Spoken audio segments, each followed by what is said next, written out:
Hello everyone, and welcome back to another anime episode review. I am the Rat, and this is The Rat's Nest. I'm joined as always by Kyle. Say hi, Kyle. Hello, everybody.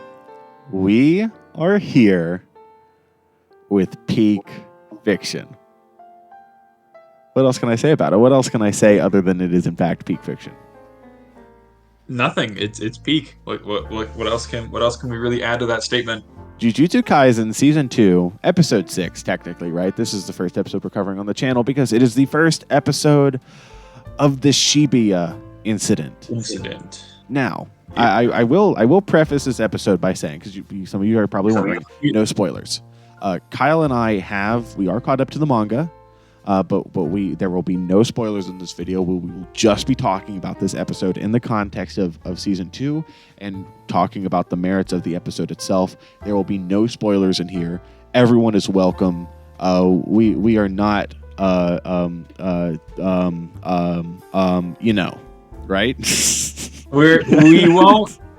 We're not going to spoil you guys. This could just as easily be a series of us talking about the episodes with spoilers, but like, where would the fun be in that? Exactly. You know? I mean, the only limit we have is we can't really theorize about what happens, but we could still analyze everything, and that's what we're going to be doing. Yeah, we can still talk about things and criticize them in the context of the episodes themselves, and like, when a new episode comes out, we'll be able to. We can whenever stuff happens later, we can then come back. Or we can then say in those episodes, like, oh, that was a moment we were really excited for, and just talk about all that stuff. But no, we're not going to spoil anything.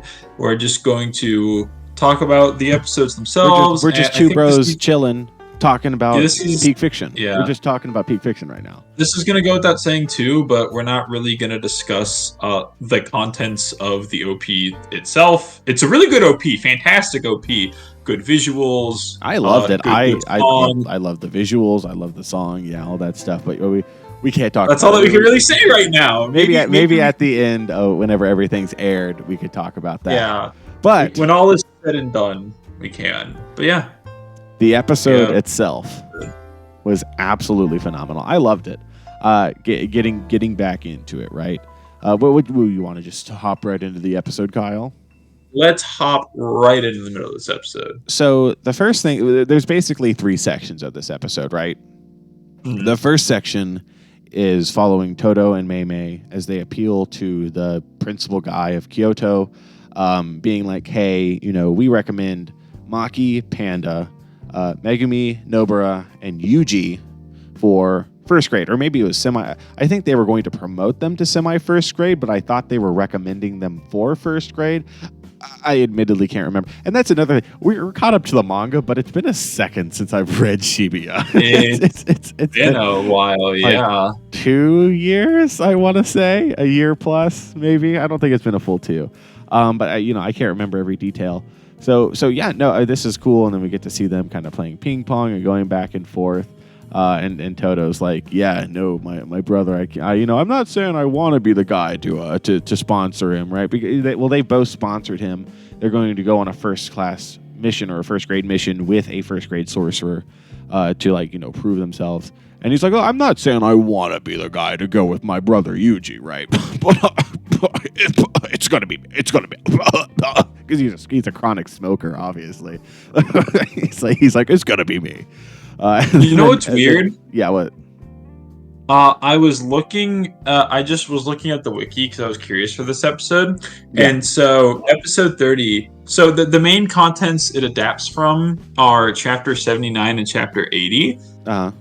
But the weirdest thing about it is this bit. I forgot about this. This bit with Todo and Mei and all that. This happened before the Star Child. It was chapter 64. First, do I remember that? I feel, I don't know. It's been forever, but like that feels right. That feels right. But I don't know. Maybe I'm just stupid. Maybe I'm just trying to look cool for internet cloud. The anime, I don't remember that either, but the anime did a really nice job. Like even though it is like out of sequence, they did a good job including that as like the beginning of the episode and having it feel like a natural segue back into the main character. Yeah, absolutely. After all that, we get back into it. The scene itself with them two playing was really funny, especially whenever Mei is like, "Yeah, you can't accompany him," and his face just went, "Huh." Oh, then he lost the game. L. It was so sad when I heard that. You know what really I think good. it was, Kyle? I think they showed this scene at the end of season 1 of the anime.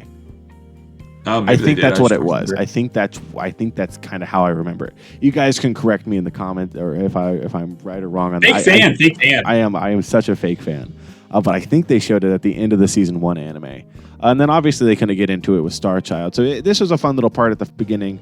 Let's talk about the second part of this episode, right?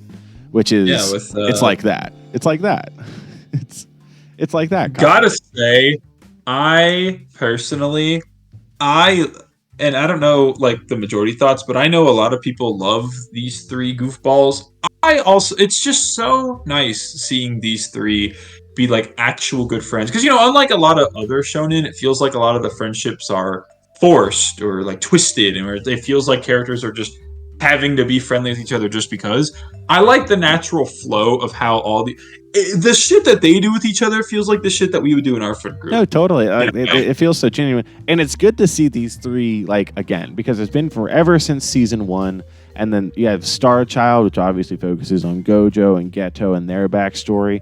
So to get to see these three animated on all together again, it's really good, because it's been forever since I've watched season 1 as well. So it's really, and just everything is so natural. You're right. Manga's one thing, but I think Mappa does such a good job with the animation and the voice actors. It's just their voices. Just their friendship feels so natural and genuine. I really love it, honestly. It's the little bits of goofy, and it kind of reminds me of the bit in Demon Slayer that they do, where characters get like oddly animated. But however, I don't like it in Demon Slayer, and I think it fits better here. No, Kyle, you can't have a hot take. No. That's not. That shouldn't be a hot take. I'll stand by it. Okay. But this section basically follows. We meet this girl, and she knew Yuji back in middle school, and she kind of meets up with Nobara. It's like, oh, all that. And we her name is Yuko Ozawa. Just Yuko. Okay. Yuko. Well, Yuko. Oh, Chainsaw Man. That's crazy. But we meet her, and she kind of talks with Nobara. It's like, yeah, I like Yuji, that kind of thing. They pull in Fushiguro, and they're just kind of joshing about that kind of thing. It's like that. They invite. It's like that. It's like that. What can I say other than it's like that? It's a simple enough little section here. We've talked about how good it is to kind of see our main three back together again in the anime, that kind of thing. Just getting to see that. I loved the way that it depicted their friendships, right? But it was a fun little thing that I think just goes to deepen Yuji's character more. Because we get to see, Yuji has always been a very genuine guy. He always, wears his emotions on his sleeve, that kind of thing. He's always extremely open, and he's genuinely caring and a nice guy. And I think that we really get to see that here. Where, I've always loved the scene. It stuck out to me in the manga as well whenever I first read it. Whenever, we get that scene. Yeah, the flashback if he's in the room and the guys are like, oh, who would you pick from our class? He's like, oh, well, I guess Osami? Is that her name? Am I remembering that correct? Yuko Ozama. Ozama. I am such a fake fan. And what's funny? I said it wrong. Ozawa. We're both fake fans. We're both wearing the fake fan pants today. I had the name in front of me too. I just looked away and I was like, oh yeah, I remember it. It's Osama. Going to clown school, bro. Bro enrolled in clown university. That's crazy. Yuko Ozma. But I think just getting to see that, it's really nice on Yuji's part. It, again, just shows how genuine he is and how disinterested he is in relationships, right? Not like in a bad way, but just in a way where he's pure, right? To say genuine, I think, is the best way to describe his character. He's a simple yet genuine guy. Yeah, and you can even see that because the one thing I also really liked is whenever Nobara was like, "Oh crap, he's not gonna recognize her," and he's gonna be like, "Who are you?" and she's gonna get offended. And he's like, "Oh, Ozma, right?" And then she goes, "Yeah, that's me." Yeah, no, that's great. No, I wouldn't recognize her because she's hot now. And I mean, she went through like a very drastic, change. And dude, we forgot to talk about the most important part of this episode. Yeah. Earthworm Man 4. Oh my gosh, dude. There was an entire movie in this episode. There's an entire movie. We got like an entire because the bit before all this happens is Megami leaves. Nobara's gonna go like shopping, and he's like, "Let's see movies. Let's go see a movie." And she's like, I don't want to." And he's like, "We gotta go see this Earthworm Man 4 movie." Yeah, and he like shows his and then phone, he and it plays, spoils like, the an entire movie for her. It's like an entire minute of like, and they animate all of it. Like, it's just like an entire minute of this weird, complete random non sequitur of just this awkward movie. But it was really funny. It's weird because like I watched that and I was like, okay, Jujutsu Kaisen's back. That Jujutsu Kaisen's back. I love all the little. It felt the little great to hop back like into it, right? Yeah, I like one where Nobara's sitting in the restaurant with her, and then she said Ozma says something about she likes Yuji, and she goes something like hell freezing over, and like all these little people dancing around her. Just those funny bits of animation are good. No, it's good. But yeah, so to kind of cap off this section, we get to see Yuko's kind of perspective here, where she was like, I hated everyone other than Itadori, right? I hated everyone other than him because of their standards and that kind of thing. And then she said, looking at it, where she was like, now that I look like this, maybe I'll stand a chance. And then she's like, I'm having the exact same standards and the exact same ideas of the people that I hate. For a minor character at this point in the anime, right, for her to be like, to get that kind of development. I mean, it's just she's a very solid character. She provides food for thought. Like it makes people. It's a little thing that some people might overlook, but it adds a lot to Yuji's character, and it makes it gives something for the viewer to think about in terms of like standards. Yeah, no, totally. I think that for the short time that she's appeared, to have some very solid development and to be a pretty genuine character like that, I really enjoyed getting to see her. Though I think ultimately, at least in this episode, right, just getting to see her as kind of like a plot. To say a plot device sounds kind of bad, but like just something to kind of. I feel like flesh out our main group, right? That kind of thing. At the end of the day, it's a fun little thing where it's like, oh, we get to see the crew doing stuff, right? Cool. It's nice. I love that. But it does feel like, it's just kind of like killing time. It's a simple way to reintroduce them that's not crazy. Like, because, I wouldn't say killing time. I mean, it serves the purpose of kind of deepening Itadori's character and kind of getting to see it. Why am I calling him Itadori? Yeah.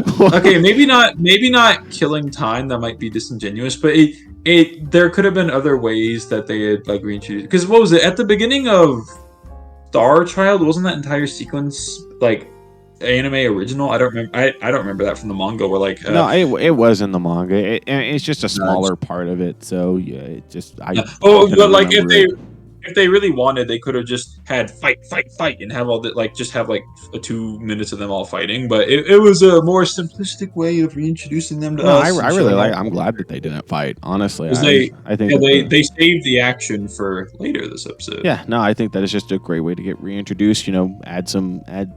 Deepen the characters somewhat and, provide a very entertaining first half of the episode. Though it was the full episode, if you asked me, because that part finishes and like the screen goes black, and I was like, dang, that was a really good episode. That was kind of quick. The name of the episode too. It just said like episode 30. No. Didn't it? Yeah, it did. It said like episode 30, and so Brandon's like, "Oh, that was a." I was like, that was a really good episode. I was like, I really enjoyed that. And then the second half started, and I was like, wait a second. I was like, wait a minute. I think something's off here. I was like, oh my gosh, it's based. It's absolutely based. But the second half. Yes, the second half of the episode, kind of the third part of it, follows Utahime. Pretty sure that's her name, right? Utahime. Yeah. Utahime talking with the main squad. Yeah, the crew. The Fortnite players. And basically she's like, look, we know that people are leaking information to the Cursed Spirits, right?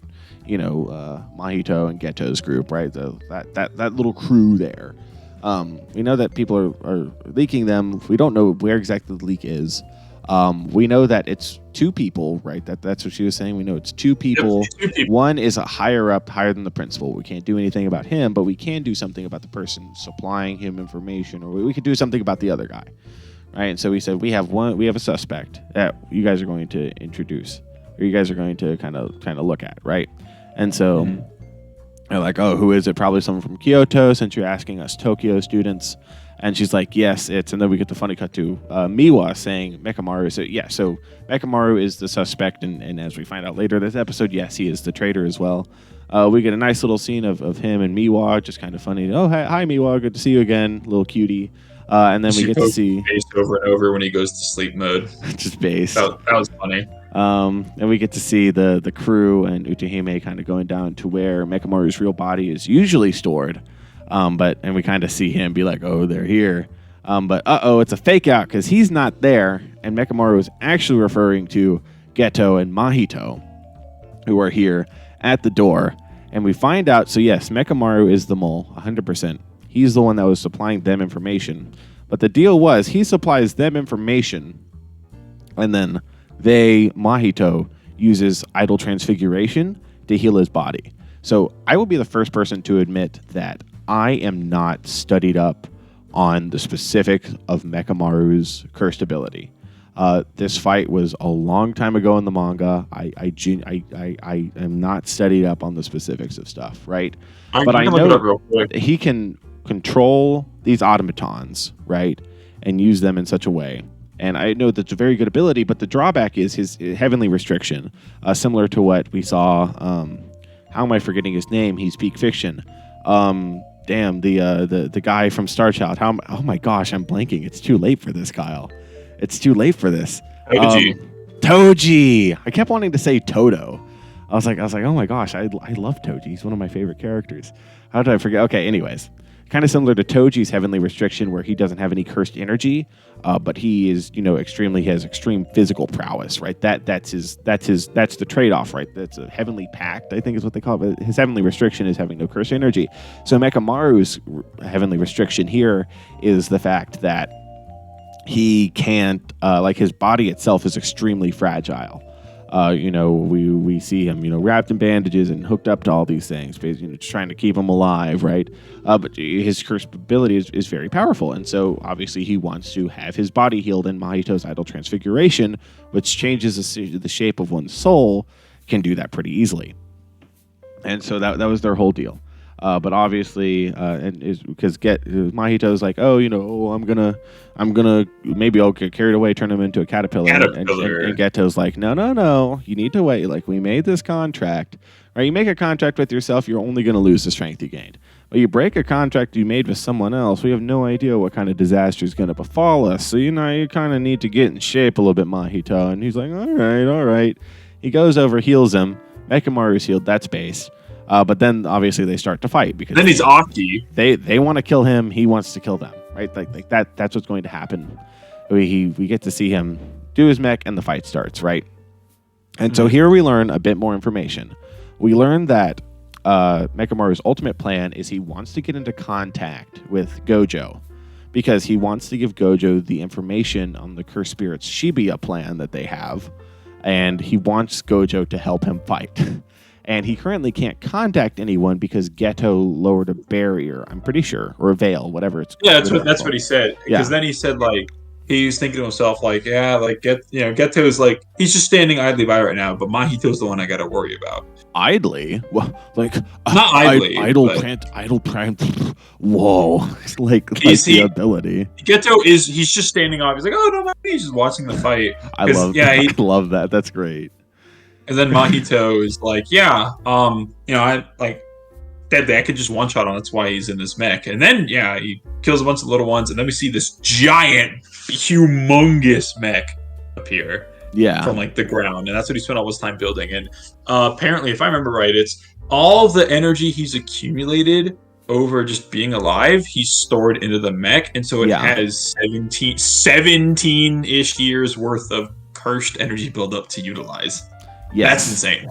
And then at the end of the episode, we see to blast Mahito point blank, and that's where the episode cuts. For Yes. like an attack that has the strength of like a year's worth of curse energy built The up. beginning of this fight.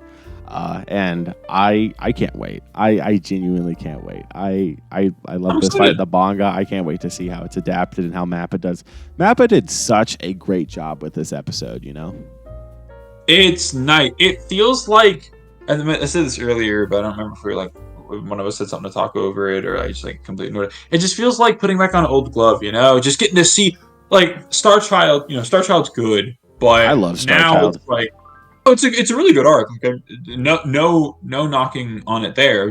But it feels like we're finally back to the old glove. You know, we got the main gang doing their stuff. We got, you know, the villains that we saw from season 1. It's like, finally, that's what we've been waiting for. Yeah, you know, because since season 1 was released, we got Zero, right? That came out after season 1. Yes. We got Zero, then we got Star Child. So Yuji hasn't been the main character since season 1. We've had 2 main characters since Yuji.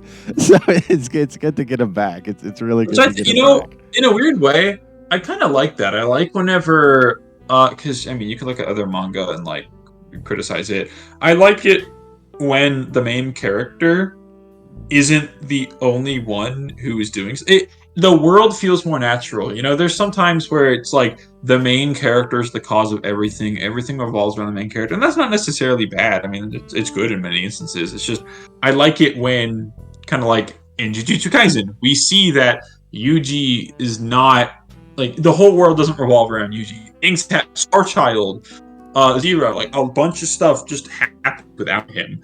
But it is nice that we are back to him again. Yeah, it's good to get back to his place in the story, right? Because I really love Yuji as protagonist. I really love Nobara and Fushiguro. Why do I call him Fushiguro? Megami. Oh my god, why am I saying last names? Yeah, I do. I really love Kugisaki. I love Satoru. Well, Satoru is his first name. Gojo's his family name. Fake fan. Everyone calls him Gojo. Everyone calls him Gojo. Everyone calls him Gojo. He's Gojo. Yeah. He's Gojo. Yeah. But it's just it's very good to be back with everyone. Yeah. And normally this would be the time that we theory craft, but we really can't do that. Yeah. No, I'm genuinely looking forward to seeing how everything is adapted. Obviously, you know, this isn't a spoiler. Shibuya is a huge arc. It's been hyped to high heaven, right? It's just, I love it. It's one of those arcs, you know. It's like that. It's like that. Arc. It's like that. It's like that. It's an arc that people put on par with like iconic arcs from stuff like Hunter x Hunter, One Piece. Like I saw it compared to some from like Attack on Titan or Gintama or Bleach. We recently kind of talked about it, and like, I mean, I would say that in terms of like shonen arcs, it's my favorite shonen arc of all time. Like, it is, and also, one of my top favorites. Plug: if you're watching this video and you've read Shibuya or you're caught up to the manga, check out. This isn't the first Jujutsu Kaisen video on the channel. A year ago, I reviewed manga volume 15, which is the end of Shibuya, or basically the end of Shibuya. I kind of talked about some stuff there. I apologize. The quality is not what they are now. Not saying this is 5-star quality, right? But I like to think I've improved over a year. But if you're interested in hearing some thoughts on that, you can check that video out. Hey, anime onlys who are excited about Shibuya, go watch a video explaining the No. I specifically said if you are caught up or if you've read Shibuya. I specifically said that. Thank you very much. But yeah. Any final thoughts here, Kyle? At the end of these episodes, I mean, really, I don't know. People are gonna view it.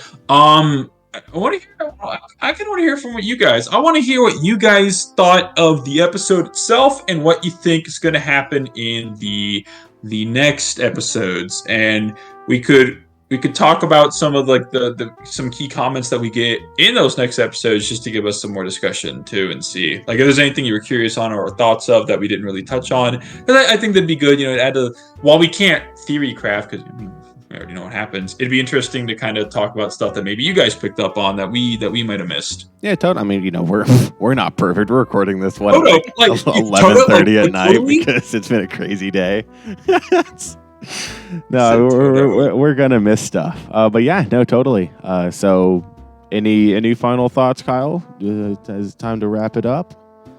Yeah, I think that's kind of all that we have to say, I suppose. Yeah, well, Good episode. Very good episode. Oh, wait. Yes. Good ED. Good ED too. I will say the ending is not Lost in Paradise, but very few endings are Lost in Paradise. That's not a fair comparison. Coughing hydrogen bomb versus hydrogen baby. You know? That's not what that is. That's not the meme. That's not the coughing meme, bomb versus hydrogen baby. Right. All right. Well, if you are this far in the video, then obviously there is something you like. So make sure to leave a like, subscribe, and leave a comment. Again, kind of like, what did you think? What were some of your thoughts? If you're a manga reader, what do you think of the adaptation? If you're an anime only, where do you think this is all going? We'd love to hear with you, love to interact with you, not just in the comments, but maybe next episode. And like I said, subscribe if this kind of thing is your thing. If you enjoyed our commentary here, if you enjoyed us talking about this and want to see more of it, we'll be doing spoiler-free reviews all throughout Shibuya up until the very end. And I can't wait. I can't wait because I genuinely really love this. So, with all that said, thank you all for watching. We hope that you all enjoyed, and we will see you all next time. Bye-bye.